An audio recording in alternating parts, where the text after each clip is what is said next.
The text message glows accusingly on my screen, each word a tiny dagger. My hand trembles as I read it again, hoping somehow the words might rearrange themselves into something less cruel. We've decided to keep the wedding small and intimate. We hope you understand. Thanks again for everything. A tear splashes onto my phone, blurring Brooke's name. I wipe it away with my thumb, leaving a streak across the glass. The warm evening light filtering through my Craftsman windows casts a golden glow across my living room, all polished hardwood and carefully chosen furnishings. Everything in its proper place, everything except this ugliness now burning in my palm. Thanks again for everything, I whisper, my voice cracking in the silence. My chest tightens, and I struggle to draw a full breath. The $25,000 check for the venue deposit sits in a cream-colored envelope on my coffee table. Derek and Brooke's dream day, written in my careful handwriting across the front. I'd planned to drop it off tomorrow. I reached for the framed photo beside it, Derek and me at the lake, when I was 12 and he was 14. His arm is slung around my shoulders, both of us squinting into the sun with identical grins. I gripped the frame tightly, remembering how it felt to believe we'd always protect each other. The sharp crack of glass startles me. A thin line now runs across Derek's face, splitting his smile in two. 3 weeks ago, I sat at my parents' gleaming dining room table, surrounded by the familiar scent of my mother's pot roast as Derek and Brooke made their announcement. "We're engaged!" Derek's voice boomed as Brooke extended her hand, a modest diamond catching the light. My father immediately popped the champagne he'd clearly had waiting. My mother's eyes glistened with tears. "My baby boy," she whispered, cupping his face in her hands. Finally, the glasses were raised, the toasts made, and then came the inevitable discussion of wedding plans.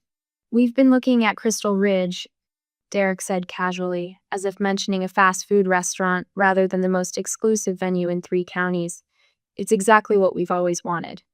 Brooke stared at her plate. "But we can't afford it," she admitted quietly. "Not after Derek's been between opportunities for so long. 2 years of unemployment. That's what between opportunities meant." The table fell silent. I saw the disappointment creeping into my mother's eyes, my father's tight smile. And something in me cracked open, that old familiar need to finally earn their approval. "I'll pay for it," I heard myself say. "The full venue deposit. Consider it my gift." The shock on their faces was almost worth it. For once, I was the center of attention at our family table. For once, Derek was hugging me like he meant it instead of the awkward pat and release I usually received. "You've always been so practical, Harper," my mother said, sounding genuinely surprised. "It's nice to see you being generous for once." For once. As if I hadn't been the one working 2 jobs through college, while Derek partied his way to a barely earned degree on our parents' dime. As if I hadn't climbed steadily through my firm, while Derek bounced between ill-conceived startups. As if my achievements, the promotion last year, the house I'd bought on my own, were footnotes while Derek's smallest efforts earned standing ovations. "He's finding himself," my mother would say whenever anyone dared mention his latest failure. I'd found myself years ago, found myself alone. The signs were there from the beginning. Wedding planning meetings I wasn't invited to. Brooke's vague answers when I asked about my role. Derek changing the subject whenever I inquired about details. The venue selection I discovered through an Instagram post rather than a conversation. But I ignored them all, kept writing checks, kept hoping. My phone buzzes with another text. Derek this time. "You just don't really match the vibe we're going for. It's nothing personal." Nothing personal. As if excluding the person paying for your wedding could ever be anything but deeply, painfully personal. I call my mother with shaking fingers. "Harper," she answers, irritation already coloring her tone. "What is it?" "Did you know?" My voice sounds strange, hollow. "Did you know they were uninviting me from the wedding?" A heavy sigh. "Don't make this about you, Harper. It's their special day." "I'm paying for their special day. Just let it go." My father's voice cuts in from the extension. "You've always been so sensitive." They hang up before I can respond. I walk to my home office, wiping tears with the back of my hand. The folder labeled Wedding Expenses sits prominently on my desk. I flip it open, staring at the contracts, vendor agreements, and receipts all bearing my name, my signature. The legal holder of every single arrangement for a wedding I'm no longer invited to attend. For the first time since reading Brooke's text, something shifts inside me. The hurt doesn't disappear, but it moves aside just enough to make room for something new. Clarity. I hold all the power, and they have no idea. My phone feels heavy in my hand as I scroll through old text messages. I need evidence that I'm not crazy, that this betrayal wasn't sudden but methodically planned. There it is, a conversation from 3 months ago. My mother's words leap from the screen. Derek thinks it might be best if you're not there. You tend to outshine him. I had brushed it off then as another of her offhand comments, the kind that land like paper, cut seemingly small but surprisingly painful. I swipe the screen, eyes burning from a night without sleep. The wedding website loads with a cheerful chime that mocks my raw nerves. Soft pastels frame Derek and Brooke's engagement photo, his arm wrapped possessively around her waist, both beaming at the camera. I scroll to our story and feel my breath catch.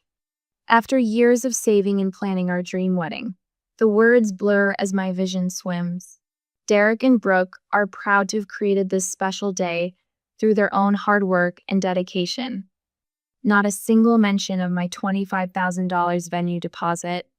Not one acknowledgement of the catering bill I paid last week. Their own hard work apparently includes cashing my checks. Instagram delivers the next blow.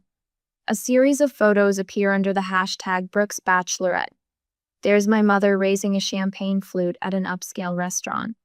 Brooke wearing a rhinestone tiara, surrounded by laughing women I half recognized from family gatherings. Even my cousin Melissa, who I had lunch with just 2 weeks ago, appears in several photos, her arms slung around Brooke's shoulders. No invitation had arrived for me, not even a casual mention that it was happening. I keep scrolling, masochistically cataloging each exclusion. A cake tasting at the bakery I researched and recommended. A venue walkthrough where Derek stands pointing at something while my father nods approvingly. All events I paid for but wasn't deemed worthy to attend. My email pings. A message from Crystal Ridge Events. Miss Evans. Per the groom's request, we've removed your access credentials from our planning portal. All future communications will go directly to Derek and Brooke Evans.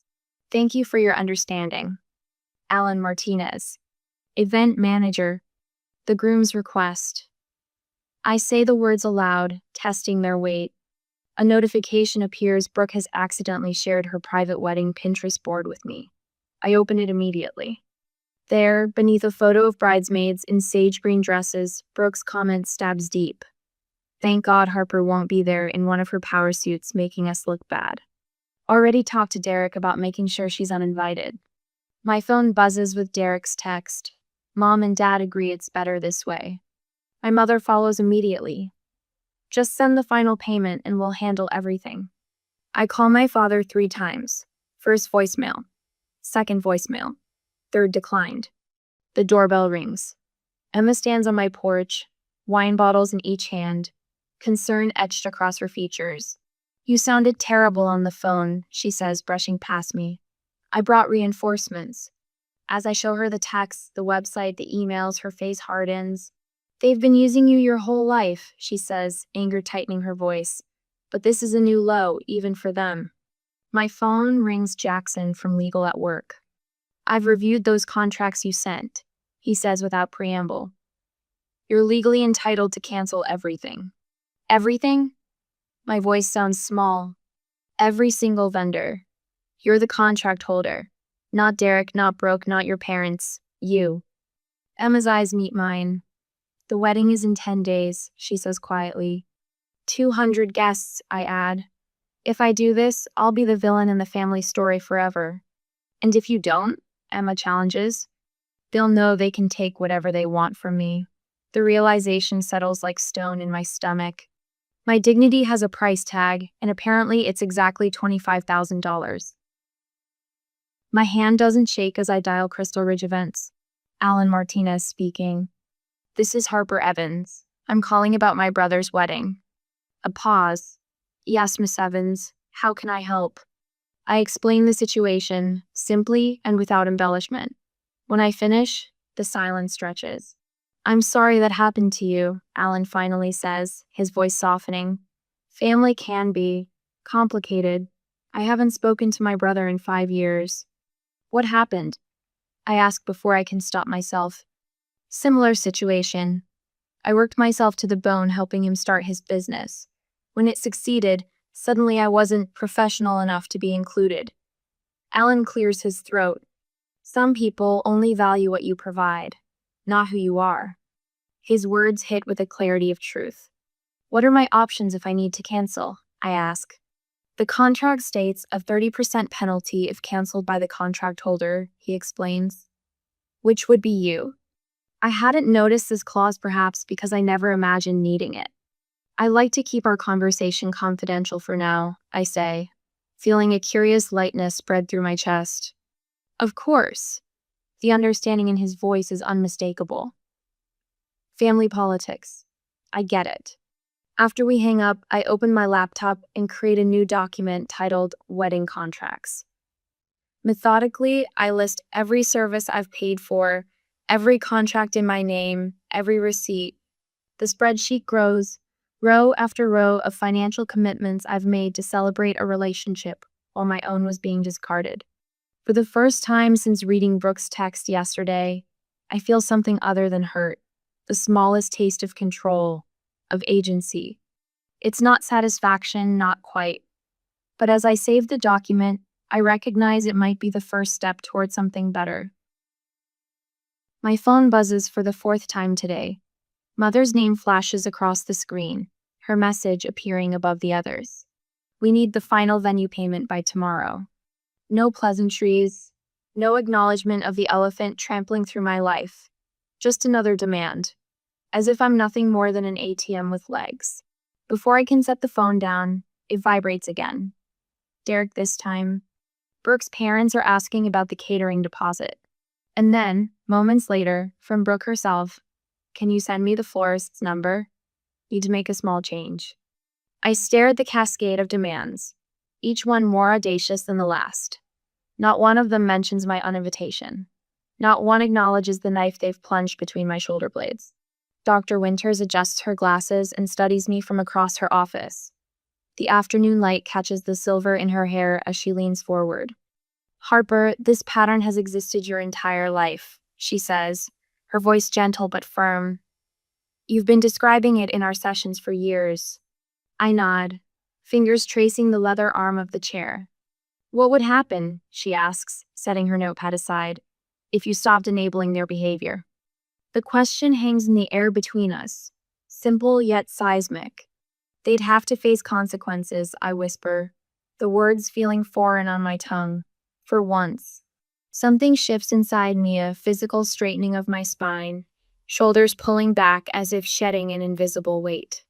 Dr. Winters notices it too, a slight smile touching her lips. That evening, I do something I've avoided for days. I call my mother directly instead of responding to her text. She answers on the second ring, irritation already coloring her tone. Harper, I've been waiting for you to transfer the final payment. I'm not sending any more money until we discuss my role in the wedding. I say, my voice steadier than I expected. A beat of silence then. After everything we've done for you, the familiar guilt trip, the well-worn path of manipulation. But tonight, something has changed. Name one thing, I say, surprising myself with the challenge in my voice. Name one thing you've done for me that wasn't actually for Derek. The silence that follows is profound a vacuum where her immediate defense should be. In that pause, I hear the truth louder than any words she could offer. She hangs up without answering. $25,000 for the venue, Emma says, scribbling on the legal pad spread across my kitchen table. $8,000 for catering, $4,000 for the band. Her red curls fall forward as she bends over the growing list. Flowers, photographer, wedding cake, all in your name.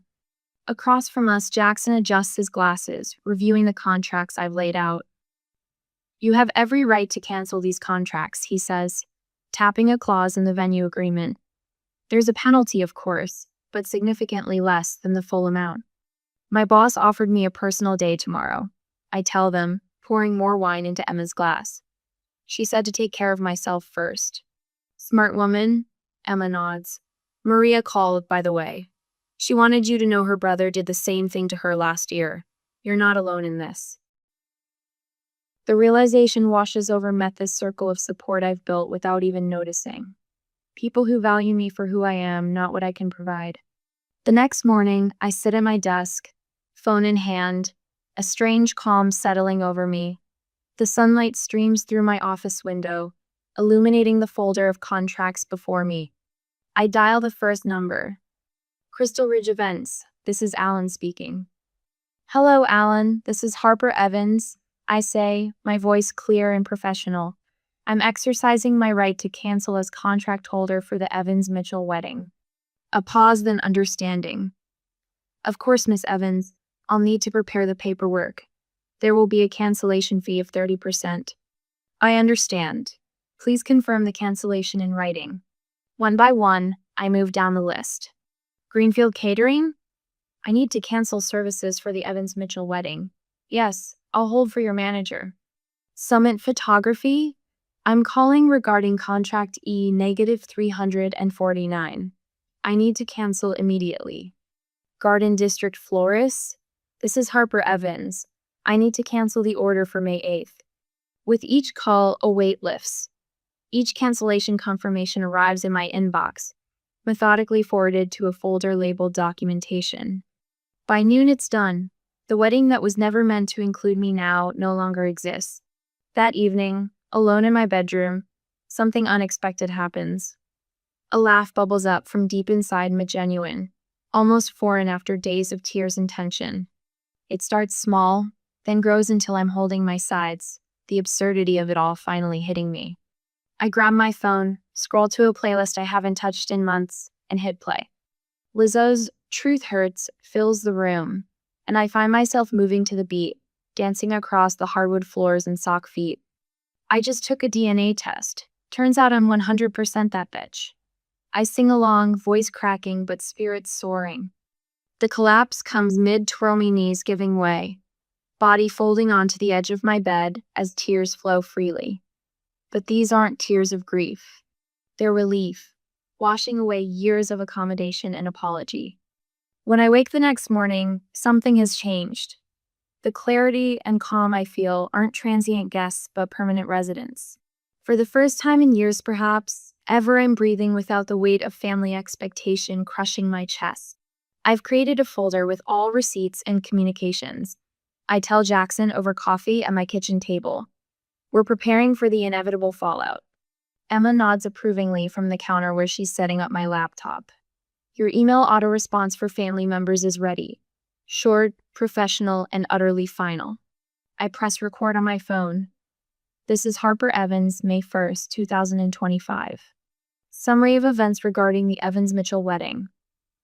My voice is clear as I document everything, creating a record even my mother couldn't dispute.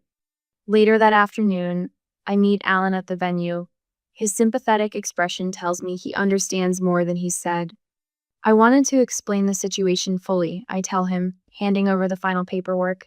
He nods, placing it in a crisp envelope. They haven't responded to any of our calls.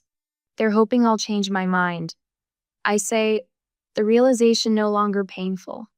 Alan hesitates, then offers. I'll deliver the cancellation notice personally. Sometimes people need to see the consequences of their actions. As I'm leaving, my phone pings with a notification. A Venmo request from Derek sent months ago that I'd somehow missed. The memo line reads, "Thanks for funding our child-free wedding." I take a screenshot, saving it as the final piece of evidence. The truth always finds its way out, I whisper, tucking my phone away. Walking to my car, I feel the afternoon sun warm on my face. For the first time since this began, I'm not a victim but an architect designing a future where respect isn't optional but required. Days pass in a strange silence. My phone buzzes incessantly with notifications, but I don't respond. Derek, 17 messages. Mom, 23 calls. Dad, 3 terse voicemails. Brooke, a flurry of increasingly panicked texts. I place my phone face down on my desk at work and focus on the quarterly projection spreadsheet, numbers lining up in perfect, predictable columns. Behind me, through the glass wall of my office, life continues, colleagues laughing, printers humming, coffee brewing. 2 days until the wedding that isn't happening, and I'm the only one who knows it. Harper? My assistant pokes her head in. You have a visitor. It's Derek barrels past her, face flushed and hair disheveled. Gone is the carefree smile he's perfected over years of avoiding consequences. His eyes dart wildly around my office before landing on me. What did you do? He demands, voice elevated enough that heads turn in the open workspace beyond my glass walls. I straighten in my chair, clasping my hands on the desk. I stopped funding an event I wasn't welcome to attend. You can't just... Derek slams his palms on my desk, scattering papers. You promised. 2 of my colleagues appear at the doorway, Marcus from accounting and Jen from legal. They don't speak, just stand there, arms crossed. Behind them, I see Jackson on the phone, speaking urgently. You should leave, I say quietly. Not until you fix this, Derek's voice cracks. The venue, the catering, everything's gone. Mom is having a breakdown, Brooke won't stop crying. Security arrives then, 2 men in press uniforms who don't need to touch Derek to make their presence felt. Sir, you need to come with us, the taller one says firmly. Derek backs toward the door, pointing at me. You're ruining everything. You've always been jealous. You've always tried to make me look bad. As they escort him out, his final words echo down the hallway. You're dead to this family. I exhale slowly, hands trembling slightly as I reorganize the scattered papers. Jen approaches, places a gentle hand on my shoulder. We've got your back, she says simply. That evening, Emma shows me Brooke's Instagram post. A tearful selfie with the caption, Imagine having a sister so jealous she tries to sabotage your wedding. Family isn't always blood. Already hundreds of sympathetic comments, distant relatives and high school friends taking sides without knowing facts. Your mother called the Robertsons, Emma reports, scrolling through her phone. The Robertsons family friends for 20 years. She's telling everyone you're having some kind of breakdown.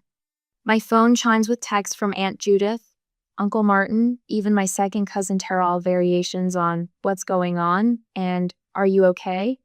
And can't you just make peace for one day? I say nothing. Pour another glass of wine. Emma grins suddenly, turning her phone to show me a photo she just posted. The 2 of us at dinner last week, smiling genuinely. Caption: Supporting my friend through family betrayal. Sometimes the strongest people are the ones who finally say enough. Jackson sent a cease and desist letter regarding defamation, she adds. My boss texted his support hours ago. Take all the time you need. Our firm stands behind our people. Even Alan from the venue called to say he's been correcting the story when contacted. I told them the contract holder exercised their legal right to cancel. Nothing personal, nothing dramatic. The morning before the wedding day that isn't, my phone buzzes with a call from an unknown number. Brooke's father. Harper? Phil Henderson here. His voice is strained. Brooke's parent. We had no idea you were funding everything. They told us they'd been saving. I say nothing. Is there anything we can do? He asks finally. I end the call without answering. An hour later, a text from my mother. What will people think of us? Not, I'm sorry. Not, we were wrong. But, what will people think? My father's voice comes next, the first time I've heard it in days. Harper, let's talk about this rationally. There must be a solution that works for everyone. Derek's text arrives last. We were wrong to exclude you. Please come to the wedding. We found a backup plan. City Hall tomorrow at 2. We need you there. Each message rings hollow, focused entirely on appearances rather than genuine remorse. I read them all twice, then set my phone aside without replying. When my colleague asks about the situation at lunch, I simply state, I was uninvited from an event I was paying for. No embellishment, no emotion, just facts. That evening, a formal invitation arrives by email cream-colored background. Flowing script. Derek Evans and Brooke Henderson invite you to witness their marriage. City Hall, 2 p.m. When I don't respond, Alan texts. Just confirm they're using City Hall at 2 p.m. tomorrow. Small ceremony, reception canceled. I type back, thank you. Will you still be able to deliver the notice? His response comes immediately. Absolutely. As we discussed, I set my phone down and look out my window at the setting sun. Tomorrow, the truth will finally have its moment in the light. Not with drama or vengeance, but with the simple, undeniable weight of consequences finally finding their rightful owners. The city hall steps feel cold under my sensible heels. I stand across the street, watching the confused guests file in. Most wear expressions that match their hastily assembled outfits, bewildered, slightly rumpled, questioning. A text message wedding isn't exactly what they had envisioned when they'd marked their calendars for Derek and Brooke's dream day at Crystal Ridge. I check my watch. 1:57 p.m. 3 minutes until the ceremony. 3 minutes until I walk into a room full of people who have no idea I'm the reason they're gathering in this stark government building, instead of the elegant venue with panoramic mountain views I'd selected and paid for. The memory of Derek's text burns in my mind. You just don't really match the vibe we're going for. It's nothing personal. A passing businessman gives me a curious glance, and I realize I've whispered the words aloud, the bitterness leaking out despite my resolve to remain composed. I straighten my charcoal gray dress, simple, elegant, deliberately understated. Nothing that could be accused of outshining the bride. Inside, the scene is exactly as Alan described. A single sad bouquet of convenience store flowers adorns the justice of the piece's podium. 20-some metal folding chairs have been arranged in uneven rows. My parents stand near the front, mother continuously smoothing her silk blouse, as if proper fabric tension might somehow restore order to the situation. Derek and Brooke stand together near the window, their eyes darting to the door every time it opens. The tension radiating from them is almost visible, like heat waves rising from summer asphalt. I slip in quietly, nodding politely to several distant relatives who notice my arrival. The collective exhale from my family is audible even from the back row where I settle myself. Hands folded neatly in my lap. Crisis averted, they think. Harper has come to her senses. Mother rushes over, her pearls clacking against each other in her haste. Thank goodness you came to your senses, she whispers, the exact words I'd anticipated. Her hand grips my shoulder with unnecessary force, as if she might physically hold me in place should I consider bolting. We're family, I say simply, the words hollow as a dead tree. Derek appears next, bending close to my ear. We can talk about rent later, he murmurs, his eyes not quite meeting mine. I wonder if this is his version of an apology, or simply financial damage control. Brooke follows, offering an air kiss near my cheek, careful not to actually make contact. So glad you could make it, she says, her smile strained to breaking point. No acknowledgement of my exclusion. No genuine remorse. I simply nod. None of them notice that I haven't actually accepted their non-apologies or promised forgiveness. They see what they need to see: compliant Harper. Reliable Harper. Harper who won't make a scene. The justice of the peace clears his throat, and everyone takes their seats. The ceremony begins with all the warmth of a tax audit. Derek shifts from foot to foot. Brooke clutches her bodega bouquet so tightly that a few petals float to the floor. They exchange stilted vows about honor and cherishing, words that sound particularly ironic given recent events. They're midway through the ring exchange when the heavy oak door creaks open. Alan enters, his tailored suit and confidence stride drawing all eyes. He carries a cream-colored envelope identical to the one that had sat on my coffee table just days ago. The one that had contained a $25,000 check and all my foolish hopes of family connection. My heart pounds against my ribs as he walks directly to the center of the room. I apologize for the interruption, Alan says, his voice clear and professional. I'm Alan from Crystal Ridge Events. The confusion in the room is immediate. Guests exchange glances. Brooke's father half rises from his seat. "This is your official notice of breach of contract," Alan continues, opening the envelope and removing several official-looking documents. He hands copies to both Derek and Brooke, whose faces have drained of all color. "These are the cancellation penalties as outlined in your agreement. The total amount of $8,000 is due immediately to avoid further legal action." He pauses, then adds pointedly, "You should have treated your sponsors better." The silence that follows feels like the moment after glass, shatter suspended, dangerous, irreversible. Brooke's mother is the first to speak. "What is he talking about? What sponsors?" My mother steps forward, hands fluttering. "There's been a misunderstanding. Who was paying for this wedding?" Brooke's father demands, his voice cutting through the growing murmurs. For the first time since entering City Hall, I stand. Every eye turns to me, and I feel oddly calm, like I've stepped outside myself to watch this scene unfold. I say clearly, until I was uninvited by text message. The room falls completely silent. I can hear the ancient wall clock ticking away seconds that feel like individual eternities. "I didn't ruin your wedding," I continue, my voice steady. "I just stopped funding your lie." Derek's face contorts through a series of emotion: shock, anger, embarrassment, and finally, a dawning horror as he realizes what's happening. Mother stands frozen, her carefully constructed facade crumbling visibly. Father stares at his shoes. The justice of the peace, clearly eager to be done with this awkward situation, hastily pronounces them husband and wife. There's no applause, no celebratory cheers. Just the uncomfortable shuffling of feet and the rustle of jackets as guests make quick escapes.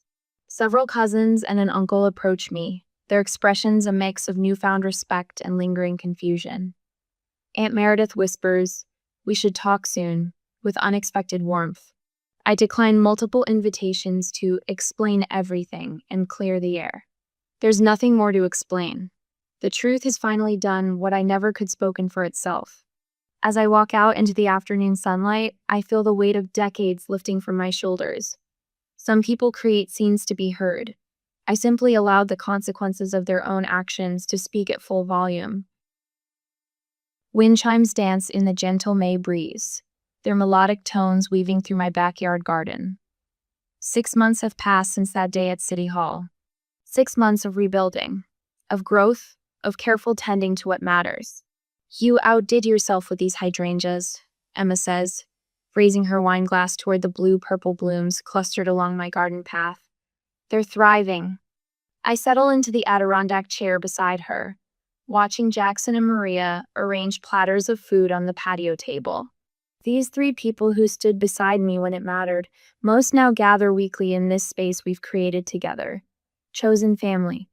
My solo trip photos finally uploaded, I say, pulling out my phone and scrolling to images of misty Scottish highlands and stone cottages.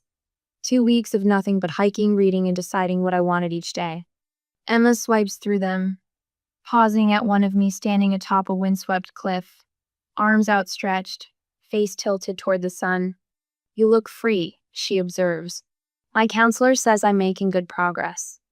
I admit, learning to prioritize my peace isn't selfish, it's necessary.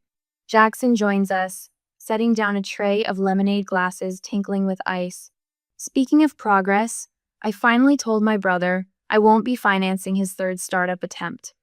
His voice carries the same quiet certainty I've been cultivating. "Use that script you shared from your therapist." We raise our glasses in an impromptu toast.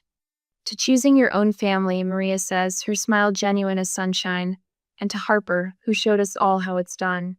The conversation shifts as we eat, but I find myself reflecting on the diverging paths my biological family has taken.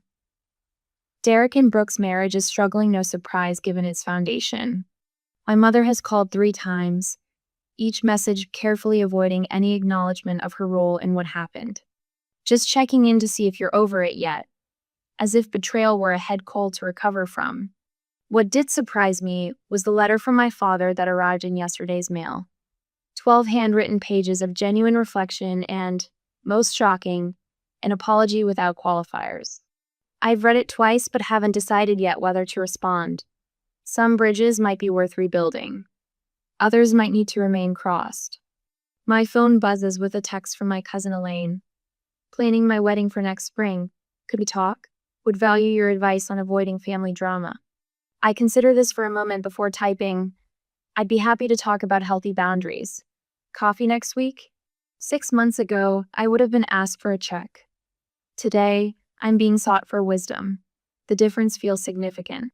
You seem lighter, Maria observes, studying my face. Less tense. She's right. The constant knot of anxiety that lived between my shoulder blades has loosened.